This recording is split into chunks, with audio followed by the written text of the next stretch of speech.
And so when you work in the subconscious mind, and hypnosis is a very effective tool for that, you get to a lot of these old belief systems that we were given when we were young at a time in our life where we had no context about the world and how it worked. And typically things are reinforced in various ways over our life. It becomes a really deeply embedded belief system that we carry. Are there certain questions that can help us identify these beliefs, and how do we remove those beliefs? Well, I think it goes back to the 4 laws of the mind. And that's something that we can work on consciously, right? When I talk about AHARA, AHARA stands for a higher awareness and realization of your abilities. So most of us are not aware of anything. Part of being a hypnotist is really understanding how the mind works. And a hypnotist is not like a therapist, let's say, that works in the conscious mind. We work in the subconscious mind. And that's where that hypnotic state is.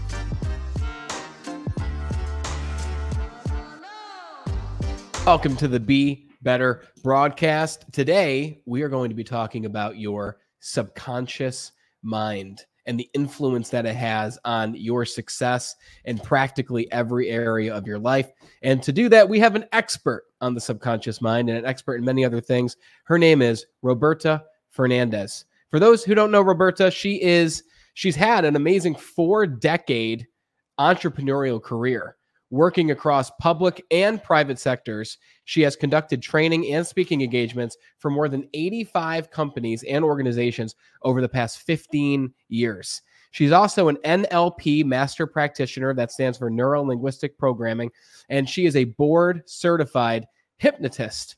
She's hosted her own radio show and has even published 2 thriller novels, which is very interesting.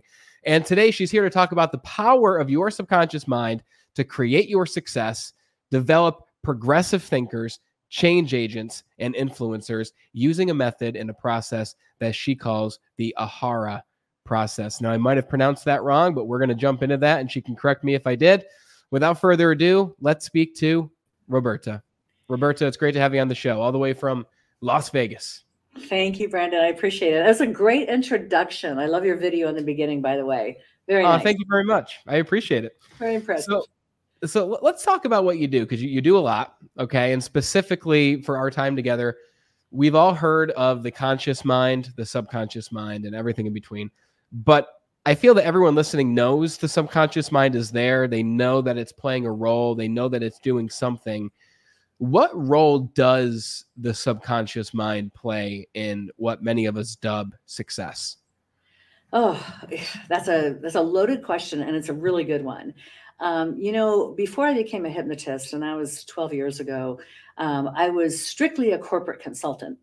And one of the primary areas I focused on was change, and people hate change. It's super hard to affect organizational change, especially within really large companies, because there is such a resistance to change.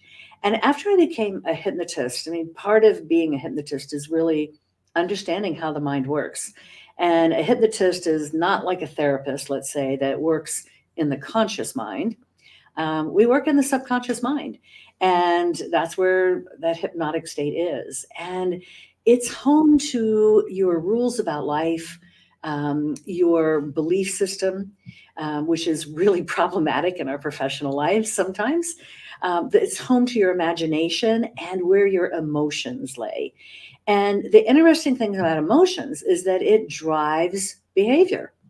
And so when you understand how the mind works, and I learned in hypnosis class the first day that there's 4 laws of the mind: focus, associate, repeat, and expect. And everybody's mind works this way. What we focus on expands. So where are you placing your focus? On the solution or on the problem?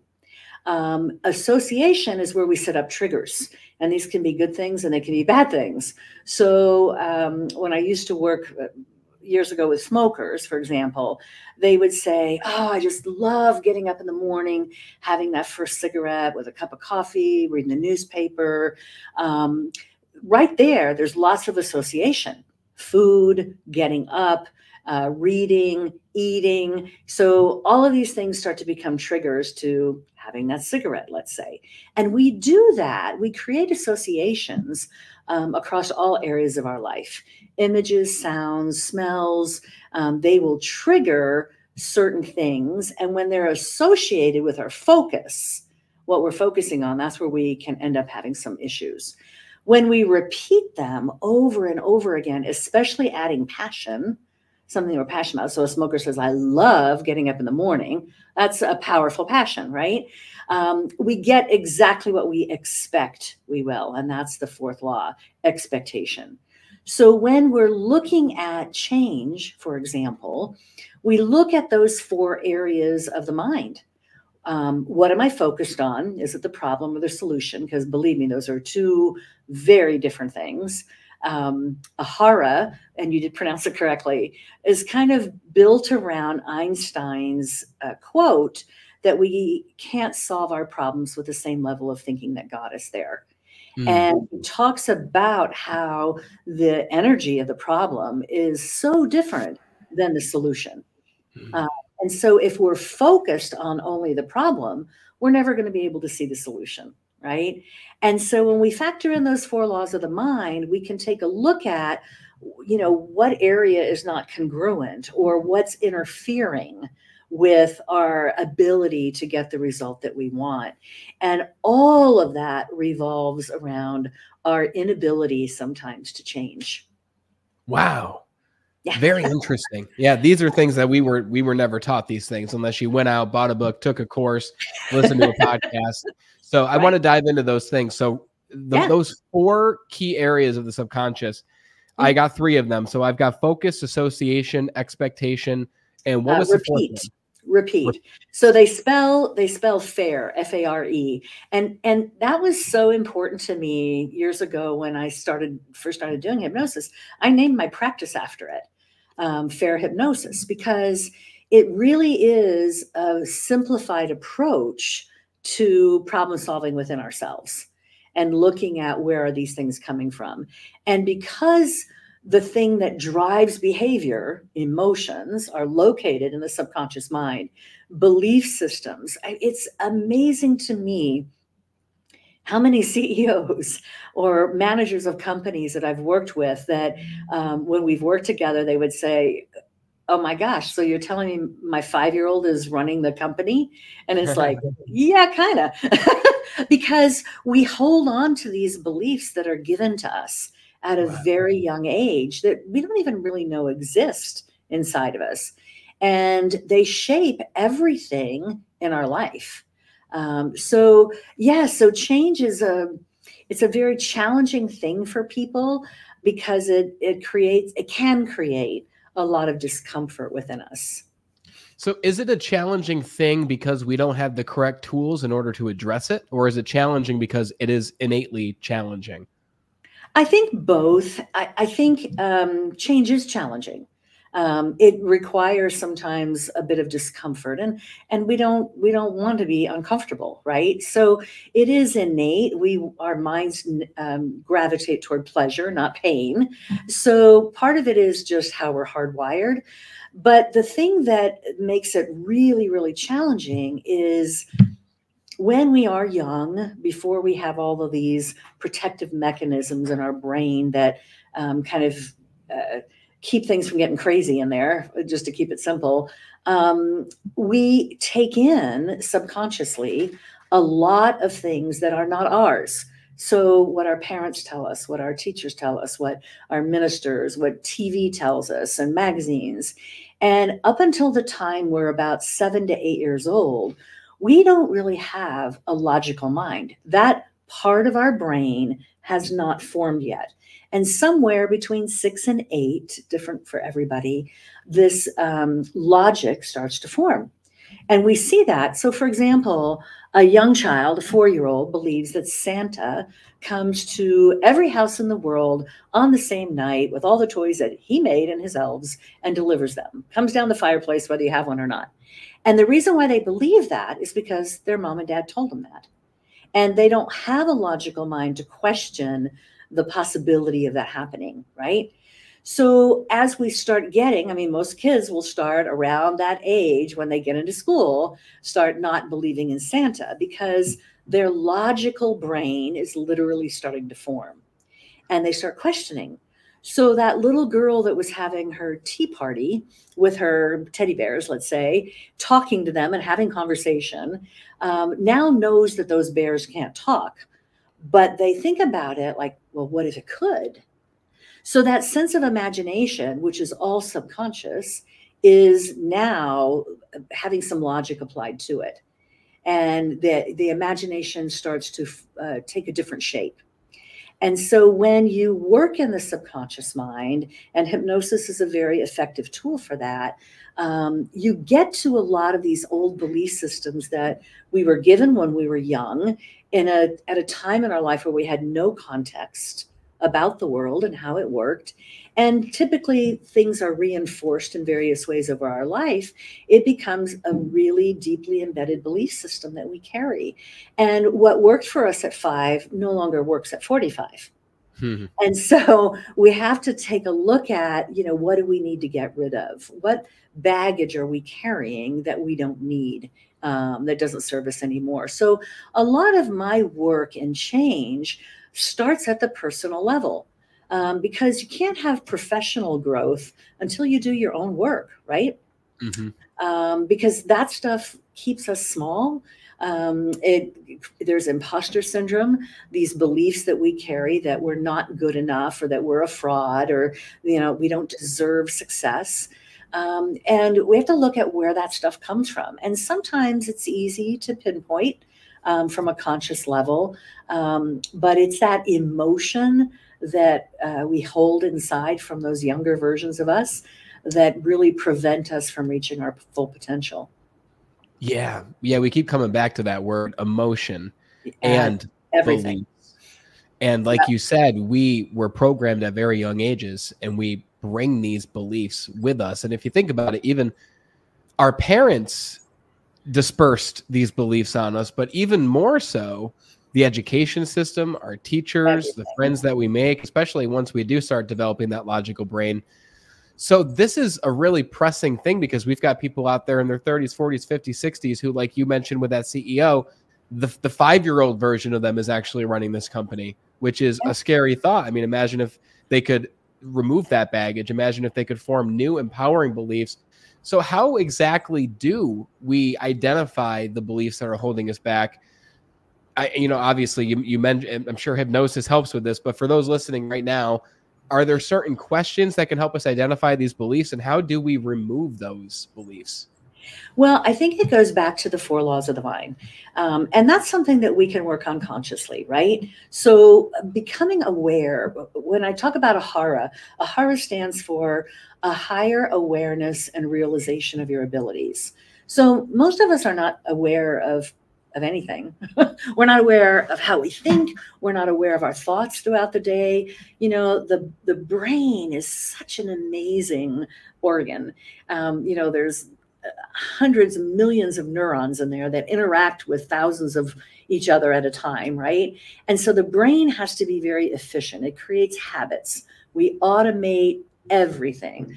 Any thoughts or actions or behaviors that we have, like brushing your teeth, putting your shoes on and tying them and your clothes, we don't think about those things because they're all automated. And so many of our thoughts are also automated during the day. So becoming aware of what we're thinking is the first step. So one of the games I like to play with people, and we make this an assignment in AHARA, is for 24 hours, well, 12 hours, let's say, while you're awake. You set a random alarm, and so it'll go off at 11:23 and 12:15 or whatever. And in that moment, when the alarm goes off, you journal, what am I thinking and what am I feeling? And it sounds easy, but it is a very challenging task. And it's really interesting when you do that task over the course of a week or 2 weeks or whatever, you really start realizing how out of touch you are with those things. And I used to tell people that everybody came to me as a hypnotist for the same reason. And I saw clients for all kinds of different things, but they were symptoms. But the reason is there's a disconnect between what you consciously want and what your subconscious mind believes is possible. And so when we look at consciously, our thoughts and our feelings, they should be congruent, right? Mm. Our thoughts should reflect how we're feeling. And if there's not, there's a disconnect. And those are things that we can do consciously. We can look at what we're focused on. We can look at all the habits and patterns. What are our associations with those things? And then, are we constantly thinking about them? Should we take a look at, interrupting some of those patterns? That's a big NLP thing, right? Pattern Yes. interrupt. And then what are our expectations? Because a lot of times we'll go into a business meeting with an expectation that, oh, this is going to be contentious. This is not going to go well, right? Because we've had maybe that previous experience. And so we carry that forward where that may not be the outcome. But here's the interesting thing. You get what you expect, you will. We are, to a large degree, creating our own reality with the thoughts that we have. Wow. So if you're going to have a meeting, let's say, maybe it's a performance review, or you're meeting with a vendor or a client, and they're difficult people, I always talk to them about something simple that you can do to change that trajectory. How do you do it? And that is to say, okay, I know this person. What was one thing I can find that I really like about that person, that I could give a compliment for, or whatever? And to really have as your intention going into that meeting, focusing on that positive thing. You will be absolutely astounded by how different that meeting goes if you can hold that intention and that focus. Because those thoughts that you have about that person are then reflected in a very different way than if you went in saying, oh God, this person's such a pain in the neck. I hate dealing with them, right? Our thoughts create our emotions and our actions, and it causes everything to go in a certain direction. And that may be where you want it to go, and it may not be. Based on That's very true. And that's very interesting because, and we might even think, well, what could be different in the interaction with that person if I'm thinking in my mind, even subconsciously, this person's pretentious, this person's got a high ego, this person's all about them. The difference in that engagement versus you just thinking, you know what, while this person may be this person's always on time. This person is respectful. This person doesn't try to take more than they give, right? It can change even 1 inch of your body language in that meeting. And that can change the entire interaction. It can change the entire result.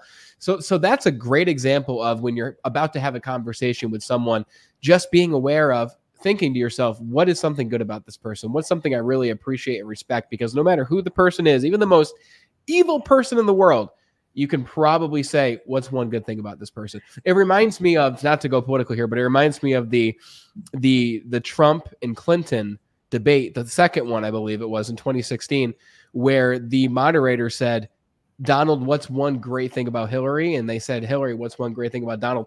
The entire vibe in that room and for all the viewers completely changed when they said something good about each other. So it just goes to show that what you're saying is absolutely correct. It really is. And, in AHARA, I focus on all these conscious mind things that we can do that can help us become aware of what we are thinking. I mean, really, it all has to start with emotional intelligence. If emotions are driving our behaviors, which they really do, and we're not aware of our own emotions, we can't manage ourselves very well. Daniel Goleman talked about this years ago when he developed this idea of emotional intelligence and wrote the book about it. Once we become aware personally, then we can really look at how effective we can be with other people. Then we can put ourselves in their shoes, so to speak, and manage our relationships much more effectively. So it really has to start with this inner awareness of, what am I thinking? What am I feeling? Are they congruent? And how am I managing myself in the world. Because let's face it, you brought up the political thing. We're very divided as a country. And that's happening around the world. And people are digging in. And so we are in this sea of a lot of different perspectives, which we have to exist in. So how do we move? And this is another essential AHARA tenet. How do we move from this old, outdated kind of thinking, which is prevalent in our world personally and professionally, of either or, right? Because, a lot of people, well, I can't change my mind because then I'll have been wrong and I don't want to be wrong. I hear that a lot. So how do we get away from this either or thinking, which is very limited, to a both and kind of thinking? How can we improve on this, make it a win for everybody, or even better than a win for everybody? How do we create something new? Because when we can get past that either or thinking, it opens up this world of possibilities that we were not aware existed when we're just thinking there's two choices. Yes. And you believe that, let's say everyone in the United States or the world set a timer on their phone that asked, what am I thinking and how am I feeling? What differences could you anticipate seeing in the country, in the world, in the individual? Well, that's a big thing. And it's one of the reasons why I created AHARA, because I see we have all these problems that we're not fixing.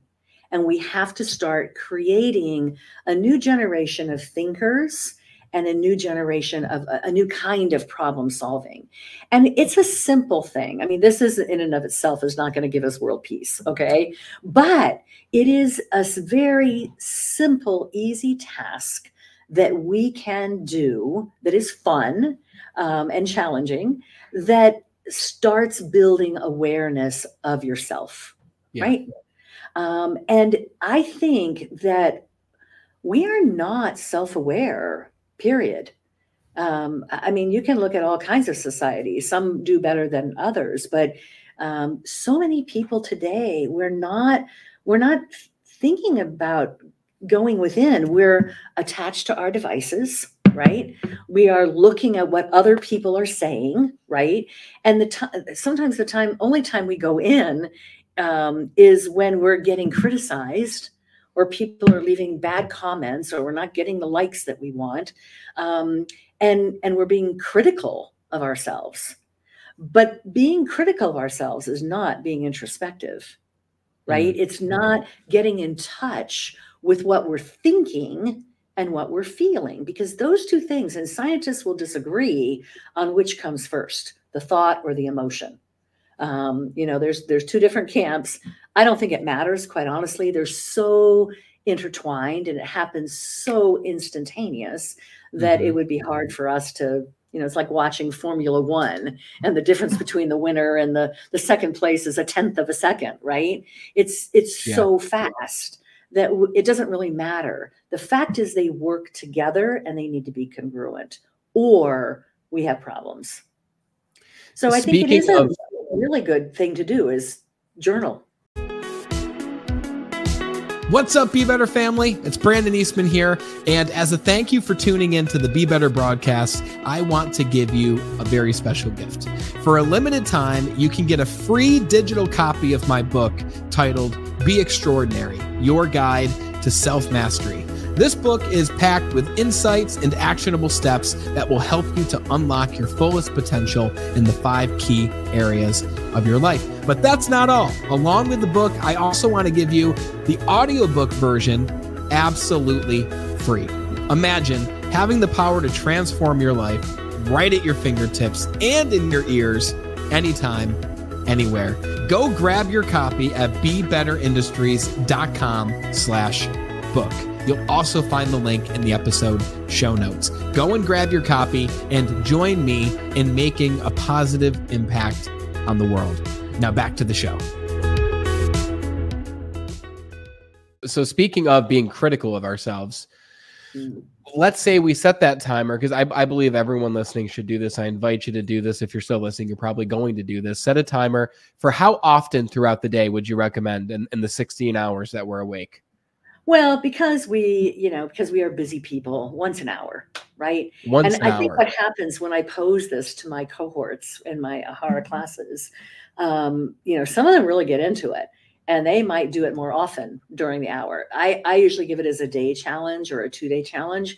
Some of them continue it throughout the course of the year that we work together, because the more you do it, the more aware you become. And because it is easy, it's an easy way to do it. And what happens when you write it down, number one, we're using the more lizard part of our brain. We know that writing something is more impactful than typing it on a keyboard or on your phone. So actually writing it makes us more aware, and it has a larger impact in our brain. And so when we do that, we start seeing patterns. We start seeing patterns on how that might change, how much more aware we are at work versus at home. We start seeing behavioral things. When I'm feeling really good, I'm much more in tune to what I am experiencing. I'm much more present in that moment. When we're stressed and whatever, we may see different patterns. So it's really an interesting thing to do on a longer term basis, and start noting, what can I learn from this about myself? Absolutely. I mean, you can learn a lot. Imagine right now, most people, including myself, will go through the entire day without asking ourselves, how do I feel in this moment? And since we're not asking ourselves these things consciously, like you mentioned earlier, we're running on repeat. We're experiencing the same emotions, the same thoughts day in, day out. And if thoughts lead to emotion, then emotions lead to action.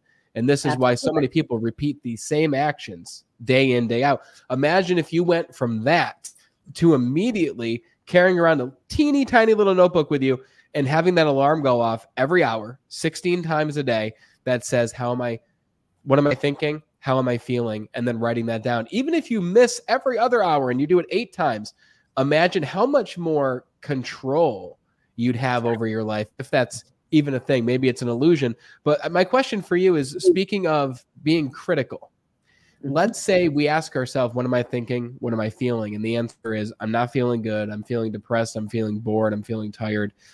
Do we attempt to change the thought in order to feel quote unquote good? Or should we simply be aware of what that is? Well, I think awareness is always the first step. And you raised like 2 or 3 really important things in just those comments. Being aware is the first step.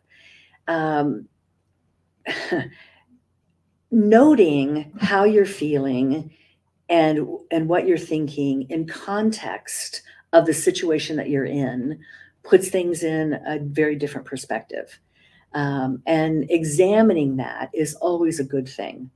But even if you don't take that step of examination and analyzing it, just being aware is better than most people are out there doing. There was some study done, and I don't know about the science behind this. I'm not sure there is too much science behind it, but they were saying that, 99% of our thoughts that we have during a day are the same as what we had yesterday and the day before and the day before. And I don't know how scientific that study was, but I can tell you just from experience, doing thousands of sessions with clients, working at all levels, government, corporate, nonprofit, over these last 20 years, I can tell you that's probably very true, just based on experience, right? So I think diving into that is definitely the first step. Whether you are critical of it or not, and the word critical is interesting. Has a negative connotation. But we are constantly giving ourselves suggestions. And if we just look at hypnosis, all hypnosis is self-hypnosis. I don't have any special skills. I just have processes, right? I have techniques that I use that help a client do their own work, because everything is about the self and self-discovery. And so the most powerful suggestions that people can get are not coming from me as a hypnotist even. It is from themselves. And we are constantly giving ourselves suggestions. Oh, I am so stupid. Boy, you really screwed that one up. Are you ever going to get it right? Or wow, you did an amazing job, right? So those thoughts that we have, and this is why being aware of our thought is so important, because you're going to be amazed how often your thoughts are negative, and they're negative toward yourself. And that affects everything, your confidence, your self-esteem, your self-concept, all of it. And so our thoughts are super important, because our brains, and this is science, this is not me just saying this as a hypnotist or a consultant. Science has shown us repeatedly that the brain cannot tell the difference between what's real and what's vividly imagined. Now, professional athletes know that. They have used guided visualization for years.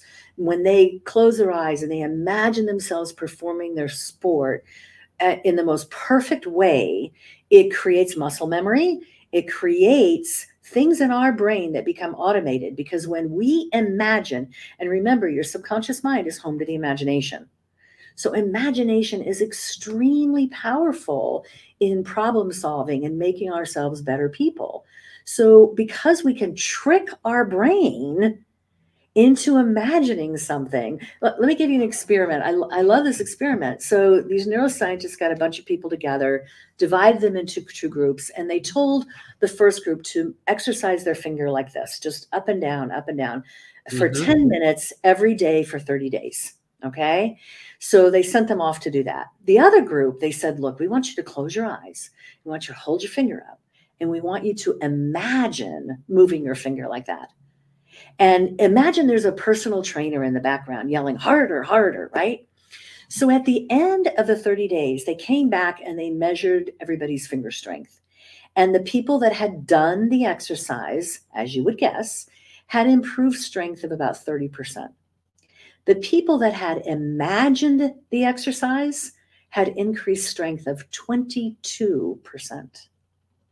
Because as soon as the brain thought the finger was moving, it sent the electrical impulses to move the finger to those muscles, which strengthened them. So it's not as good as the real thing, but 22% for just using your imagination is pretty incredible. And there's just pretty good. Hundreds of experiments like that. So I'm just going to take it back to where we started. What you're thinking is super important. You are creating your reality with those thoughts. So let's speak in terms of practicality with this idea of imagination, because everyone listening, we've heard of visualization. How often do we do it? Not very much, right? We daydream, although sometimes we're daydreaming of the things that we don't want to happen. And that's what worry and anxiety stem from, right? Things that will likely never even happen, but we're thinking of the worst case scenario. So let's think of positive imagination, visualization. Practically, how should and could we include this into our day? Is this something that we should do when we wake up? Should we slot a certain amount of time away for it? And what should we be visualizing? Yeah, so I teach people a technique called conscious napping. And it's a play on words where you just let your conscious mind rest. It just takes a back seat. And we can all do this. In fact, I've come to believe over these last 12 years that our normal state of mind is in the subconscious. Because the subconscious mind automates so much, we don't have to pay attention to it. We drive a car. We are doing that subconsciously. It's not conscious. We will become conscious if somebody pulls out in front of us, or, you know, the light turns red and we're going too fast to stop in time, right? Our subconscious mind will jerk our consciousness back into reality. But so many things are automated, even things like driving a car. We tease, we call it highway hypnosis. You don't remember getting from point A to point B, but you didn't miss your turn and you got there, but you have no conscious recall of it. So conscious napping teaches you how to tap in to that subconsciousness and give yourself a suggestion for what you want. to be calm, to relax, to, get a good night's sleep, to be physically comfortable if you're having pain, for example. The suggestions that you give yourself is really important. So doing that for just 1 minute every day is hugely powerful because, first of all, and you use your breath to do it. The breath is our organic way of bringing our bodies back into homeostasis, to slowing down the release of cortisol and adrenaline and all those chemicals that jack us up that our brain produces, right? And to allow us to come into a balanced state by producing endorphins and serotonin and melatonin and oxytocin, all the things that make us feel better. So if we can do that for just a minute in a day to give our minds a rest and tap in, it's hugely powerful. And if you can do that periodically, 3 or 4 times during the course of the day, it's like an automatic reset. And it's hugely powerful. So a lot of people think, oh, I got to meditate, for an hour every day. I don't believe you have to do that. I mean, it can feel really good to do that, and there's nothing wrong with doing that, but you don't have to. We're busy people. Our lives are chaotic and they're busy.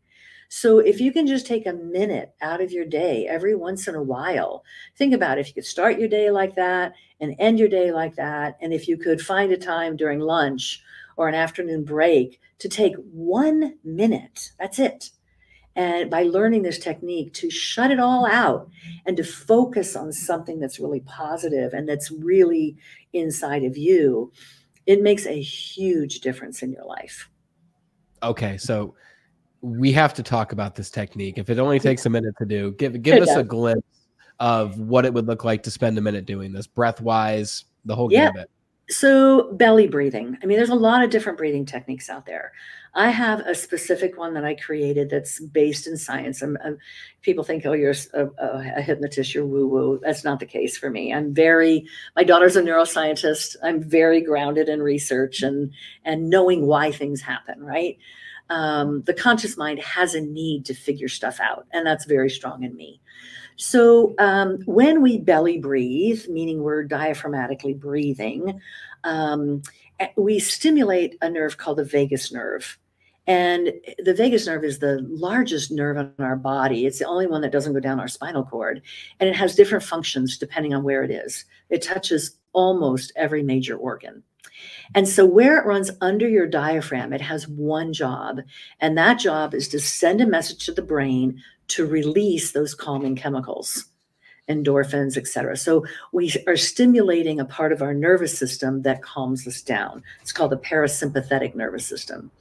And so when we take, 5 belly breaths, it actually tugs and releases that vagus nerve and causes that to happen. And this is true because you've either said it or heard other people say when someone's crying or they've gotten hurt, oh, just sit down and take a deep breath, right? We know that our breath calms us.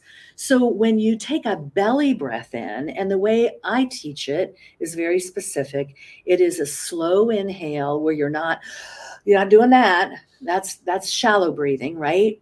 That's stress breathing. It's using your belly where your belly is actually coming out, and then on the exhale going back in.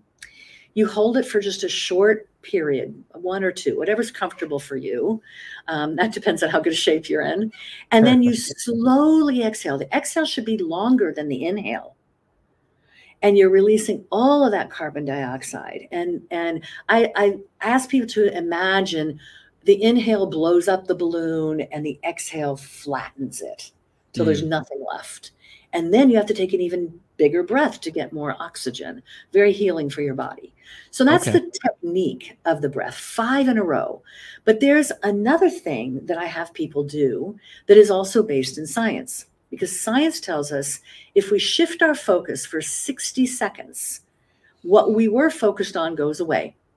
And the new thing that we're focused on comes into play. So obviously with the breath, the intention is to feel better. All right. To feel calm, to feel control, to feel more focused. And so we take that belly breath in, we hold it, we exhale. And as you start to exhale, you count in your mind very specifically, because I want you to have to focus. You count from 5 to 1, loud to soft, fast to slow. So it sounds like this: 5, 4, 3, 2, 1. Relax. That's the suggestion. That's a hypnotic technique. And because you have to focus on counting in such a weird way, and as you practice, 5 breaths should take you 1 minute. Most people, if they're really stressed, it might take them 25 seconds. So now they have a goal. I want to work up to 1 minute. So now we're doing the science. We're breathing properly to give us that organic chemical release and that we want. And we're shifting our focus for 60 seconds to something that makes us feel better. And I can guarantee you this: if you practice this breathing technique, 5 breaths in a row, 5 times a day for 5 weeks, all you'll have to do is, and you'll feel it. And people that do this and that practice it properly, by the end of the first day, sometimes second day, maybe, depends on how many you do it, you start to feel that calm already. It takes our brains roughly 4 to 6 weeks. So I like the number 5 breaths in a row, 5 times a day for 5 weeks. It now becomes an ingrained habit. And all habits are permanent. People think we break habits. That's not true. All we do is when we don't use them, they get kind of put down in the bottom of the filing cabinet rather than at the top where we can just pull them out quickly, right? So you practice this 5 breaths in a row, 5 times a day for 5 weeks. I can guarantee you that you're going to feel better. Wow. And That's amazing. Let me tell you how powerful this technique is. Now, granted, I was a hypnotist when I had both my knees replaced at the same time. I used this breathing technique with the suggestion of total comfort, with focus on my knees. I had them both replaced at the same time. I didn't take any pain meds. Oh my God. God. I had total comfort. So my suggestion, I practiced this for 5 weeks before, 5 times a day, sometimes more, because I knew. And when I woke up in recovery, my knees were screaming to my brain that there's something wrong. So Yes. a pound and a half of metal in both of these knees. It doesn't belong there, right? And, I had trained my brain, and this is how this works. We just train our brains to say, yeah, I get it. You've just had surgery. It's okay. You're not dying, you're healing, you're going to feel a whole lot better. But all I had to do was, and I had total comfort there. Now, not everybody can do that. However, everybody can take less pain meds, right? Everybody can improve their life to some degree. And this breathing technique, I will tell you, my clients all tell me is the most powerful thing I teach them. That is powerful. When you master it, whew, and you give yourself a positive suggestion that's focused on what you want, not what you don't want, because what you focus on expands. Remember the 4 laws of the mind? Focus, associate, repeat, expect. Think of how the breath does that, right? I'm focused on something positive. I'm doing it. I'm associating it with all these good feelings. I'm repetitively doing it with passion because I want to feel better, and I get the results that I expect. So it applies to everything. That's brilliant. And I don't care if it's you personal having knee surgery or you're sitting in a boardroom of high functioning executives, right? This technique works wonders. If you want to be calm and you want to feel in control, and you're walking into the meeting of your lifetime, before you walk in that door, you take those 5 breaths and you focus on being strong, being aware, being focused, feeling in control. That is exactly what you're going to get. Let's think about our cell phone for a second, and let's think about the average person. And I sell these things for 12 years, so I know very much how people use them on a daily basis. And when people hand me their phones, I see the number one thing and the first thing I see is a list of 20 notifications that pop down from the top. News articles, text messages, emails, Yep. all these distractions coming in day by day by day. Imagine if you turned off those distractions right from your settings under notifications, turn off what's not important. I have everything turned off except for text messages. That's it. And I probably could do without those, but I keep those on because that's what I do for business. But Yep. imagine you turn those off and you create 2 new notifications with your clock application, 2 timers where every hour, that first thing we talked about to bring awareness, what am I thinking about right now and how do I feel? And then you bring around a little notebook with you. And listen, even if you start without the notebook, just begin to bring attention to how you feel, but you should probably have the notebook. So that's number 1.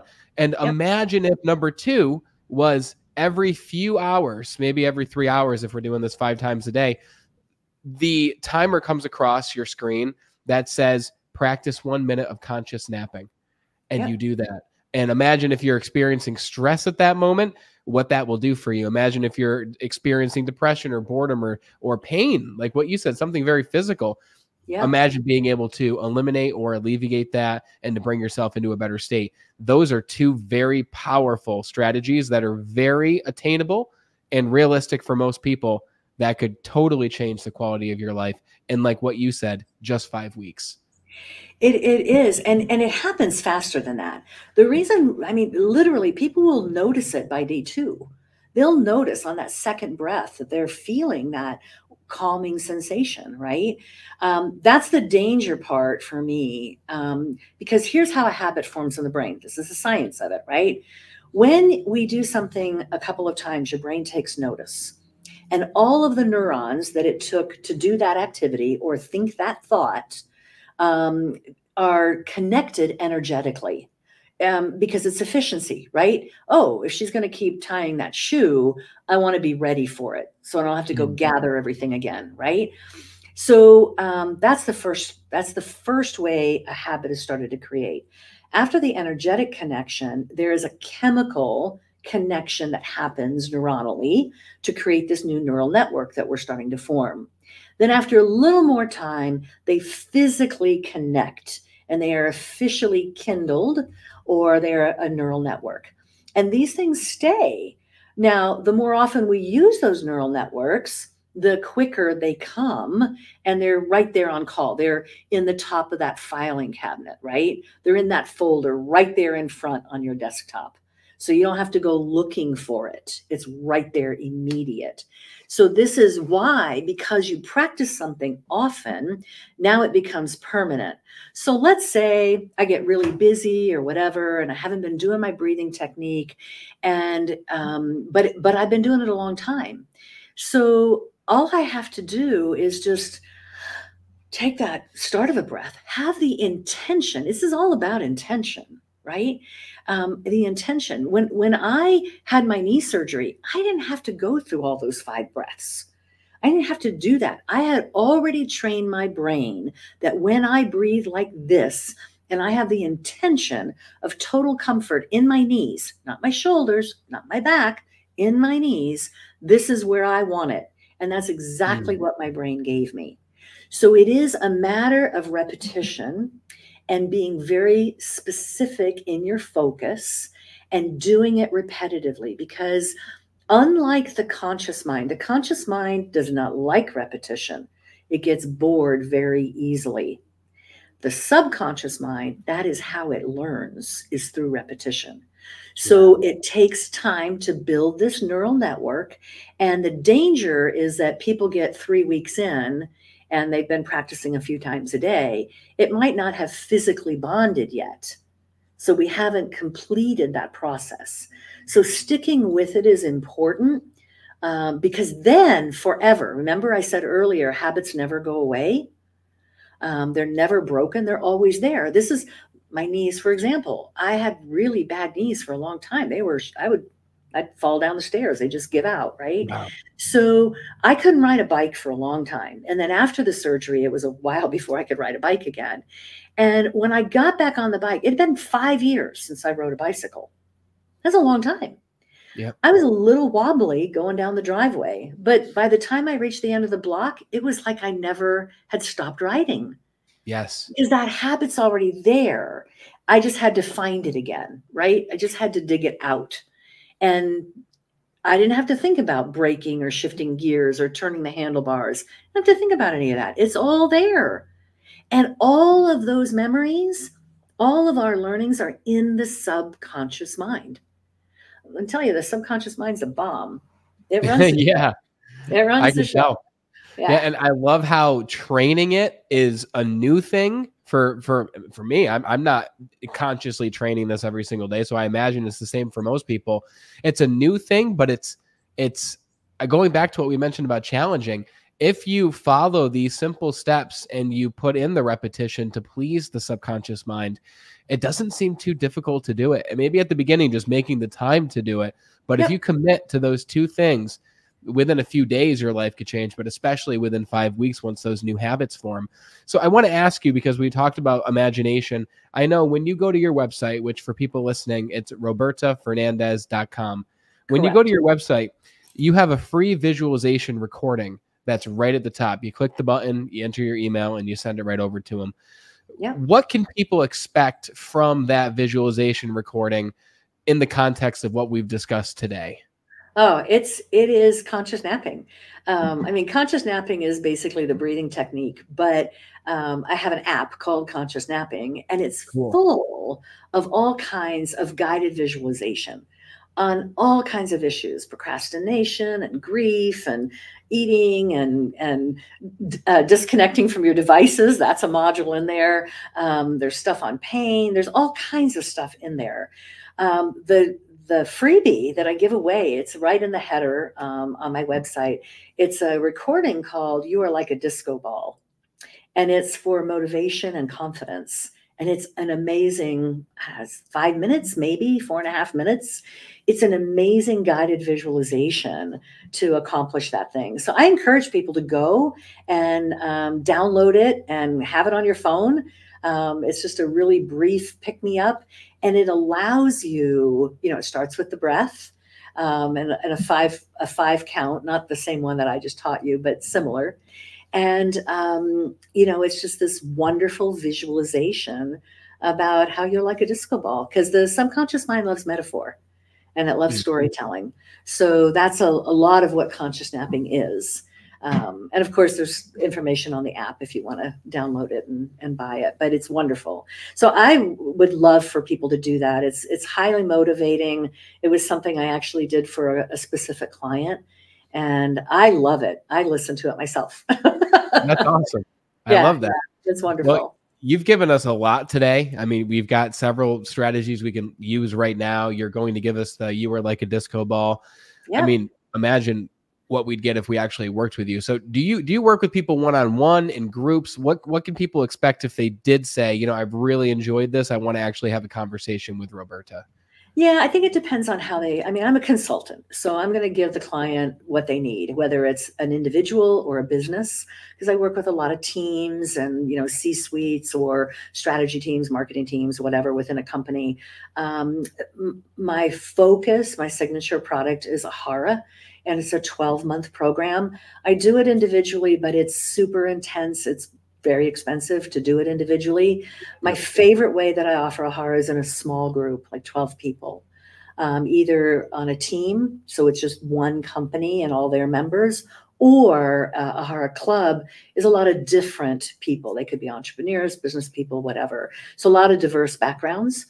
And we spend a whole year together working on concepts like I've talked about today, and how to do this from a conscious mind perspective, and to really learn how to visualize and how to problem solve in a different way. But the focus of AHARA is building awareness so that you can realize your full potential. So there's a lot of ways that I work with clients for people who are having issues of being stuck or imposter syndrome. There's something called cleaning out your closet, and that's definitely one-on-one work. So yeah, there's a lot there. Cool. Where's the best place for people to reach out and start a conversation with you? Roberta at robertafernandez.com. That's my email. It's on there. My phone number's on the site. So please feel free to reach out and, even email me and let me know how you like the show, or Cool. better yet, put it on your YouTube, right? And Yes. Get a conversation started. Beautiful. Well, Roberta, this was a lot of fun. This was a very inspirational conversation. I didn't know what to expect talking about the subconscious mind, but I really enjoyed where it went. And I appreciate you just going all out and sharing with us some things that we can do right now, because not everyone does that. Some people are like, "I'll work with me and then I'll show you how to do it." And it's like, well, what can you give us right now? You know what I mean? So I know that'll be appreciated. My philosophy is always give your best, because then they're going to wonder, wow, what would I get if I paid for it? Right? Exactly. So yeah, sharing is what it's all about. Awesome. So thank you very much. It was a pleasure. And I look forward to talking with you again on the show in the future. Thanks, Brandon. This was very cool. This was a great conversation that demystified the subconscious mind and how you can use it on a daily basis in order to train it to accomplish the means and the ends that you want to achieve for yourself. Or if you just want to make it simple and just feel the way that you want to feel on a daily basis. If you don't feel the way you want to feel right now, if you sometimes identify with a disempowering emotion, then these 2 exercises here within a day or 2 could change the entire trajectory of your life, your business, and your overall sense of happiness in life. Links are in the description to go check out Roberta's website. It's robertafernandez.com, and her email will be down there as well, along with her LinkedIn and all the other relevant information. Go check out her free visualization exercise, You Are Like a Disco Ball, for motivation and confidence. And hey, be sure to practice those 2 strategies that she gave you during this conversation. I'm going to do it. They're going to go on my timer and my calendar, and I'm going to make some time to do those. If you liked this conversation, if it was helpful for you, please share this show with just one other person who could use it as well. You're the reason we've grown to almost 400 episodes over the last 3 years, because you are the best part of the Be Better team. Thank you so much for watching and listening. And until we talk again next time, continue to be better.